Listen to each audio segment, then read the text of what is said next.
Liebe Mitbürgerinnen und Mitbürger, heute Nacht geht ein schweres Jahr zu Ende.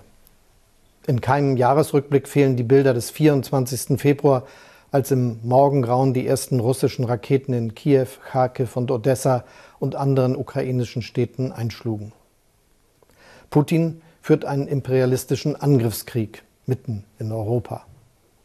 Diese Zeitenwende stellt auch uns und unser Land auf eine harte Probe. Viele machen sich Sorgen wegen des Kriegs. Wir fühlen mit den Ukrainerinnen und Ukrainern, die selbst an Tagen wie heute keine Ruhe haben vor den russischen Bomben und Raketen.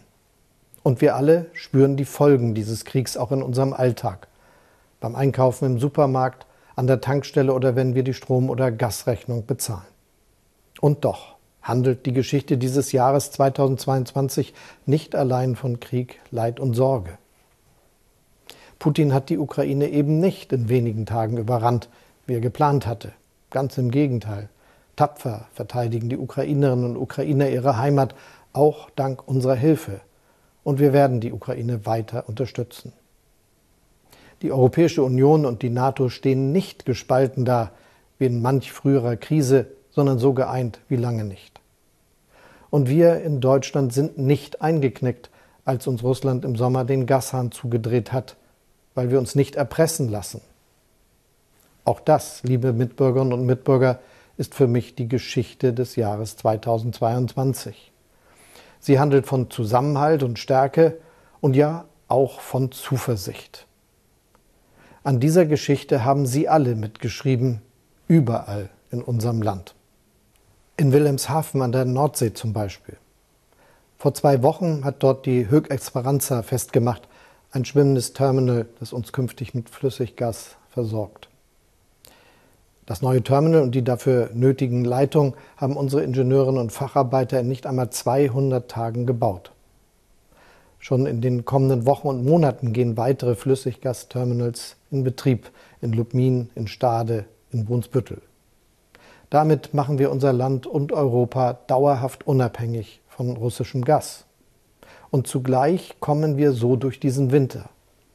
Übrigens auch dank gut gefüllter Gasspeicher und weil wir gemeinsam in den vergangenen Monaten Energie eingespart haben. Das bleibt auch in den kommenden Monaten wichtig und dafür möchte ich Ihnen schon heute ausdrücklich danken. Die Geschichte des Jahres 2022 handelt von einem Land, in dem wir uns für andere einsetzen. Von 29 Millionen Freiwilligen und Ehrenamtlichen Land auf und Land ab. Von dem überwältigenden Mitgefühl und der Hilfsbereitschaft, mit denen so viele von Ihnen, den Geflüchteten aus der Ukraine, begegnen. In Köln habe ich Frauen und Männer getroffen, die ukrainische Kriegsflüchtlinge versorgen. Unter den Neuankömmlingen war damals eine ganze Frauenfußballmannschaft, einige mit ihren Kindern. Nicht nur ihr Hab und Gut mussten diese Frauen in der Ukraine zurücklassen, sondern auch ihre Ehemänner, Freunde, Väter und Brüder. Dass wir helfen in solcher Not, das zeichnet uns aus, das macht unser Land zu einem menschlicheren Land. An der Geschichte unseres Landes in dieser Zeitenwende schreiben auch diejenigen mit, die sich für unsere Sicherheit einsetzen. Zum Beispiel bei der Polizei oder bei der Bundeswehr, in unseren Feuerwehren oder bei den Rettungsdiensten. Auf einem Truppenübungsplatz in Bergen in der Lüneburger Heide habe ich erlebt, wie gewissenhaft unsere Soldatinnen und Soldaten trainieren, um unser Land, unsere Freunde und Alliierten gegen alle Bedrohungen zu verteidigen. Dafür verdienen sie höchsten Respekt und unsere Dankbarkeit. 2022 habe ich Deutschland als ein Land erlebt, das innovativ ist. In Schwarzheide etwa in der Lausitz, dort haben mir junge Facharbeiter und Techniker voller Enthusiasmus gezeigt, wie sie künftig alte Batterien recyceln, die wir für Elektroautos nutzen werden. Oder in dem kleinen Ort Allendorf in Nordhessen, da entwickeln unsere Ingenieurinnen und Ingenieure moderne, hocheffiziente Luftwärmepumpen. Hier bei uns in Deutschland für eine saubere Zukunft für kommende Generationen.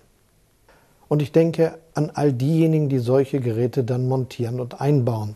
In München habe ich mich mit einigen von ihnen getroffen, mit Handwerkerinnen und Handwerkern, Elektronikern, Schornsteinfegerinnen und Installateuren. Sie haben mir gesagt, wir sind die Problemlöser, wenn es um den Klimaschutz und um die Energiewende geht. Und das stimmt. Auch Sie sorgen mit Ihrer Arbeit dafür, dass unser Land eine gute Zukunft hat. Liebe Mitbürgerinnen und Mitbürger, Orte wie München und Allendorf, wie Köln und Schwarzheide, Bergen und Wilhelmshaven gibt es überall in unserem Land. Orte, wo man hart arbeitet und tüftelt, wo alle mit anpacken und wo man zusammenhält und füreinander da ist. In Vereinen und Bürgerinitiativen, bei der Freiwilligen Feuerwehr, in Krankenhäusern und Pflegeheimen, in Schulen und Kindergärten, auf Dorf- und Stadtfesten. Das ist Deutschland zu Beginn dieses neuen Jahres. Ein starkes Land. Ein Land, das mit Tatkraft und Tempo an einer guten, sicheren Zukunft arbeitet. Ein Land, das sich unterhakt, gerade in schweren Zeiten. Ein Land, in dem wir niemanden zurücklassen, egal ob in der Stadt oder auf dem Land, ob alt oder jung, ob gut situiert oder weniger wohlhabend, ob hier geboren oder erst später hierher gekommen. Damit alle in Deutschland mit den gestiegenen Preisen zurechtkommen, haben wir im vergangenen Jahr große Entlastungspakete geschnürt. Morgen am Neujahrstag treten weitere Neuerungen in Kraft. Das Wohngeld, das allen hilft, die für geringe Einkommen arbeiten gehen oder die von einer kleinen Rente leben. Ein deutlich höheres Kindergeld und ein höherer Kinderzuschlag, sodass unsere Familien mehr im Portemonnaie haben.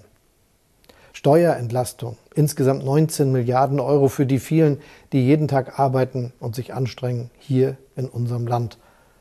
Und schließlich deckeln wir die Kosten für Strom, Gas und Fernwärme. Liebe Mitbürgerinnen und Mitbürger, unser Zusammenhalt ist unser größtes Pfund. Darum wünsche ich uns am Beginn dieses neuen Jahres eines: bleiben wir dem Weg treu, den wir im vergangenen Jahr eingeschlagen haben. Gehen wir ihn mutig weiter. Vor allem aber halten wir auch im kommenden Jahr zusammen.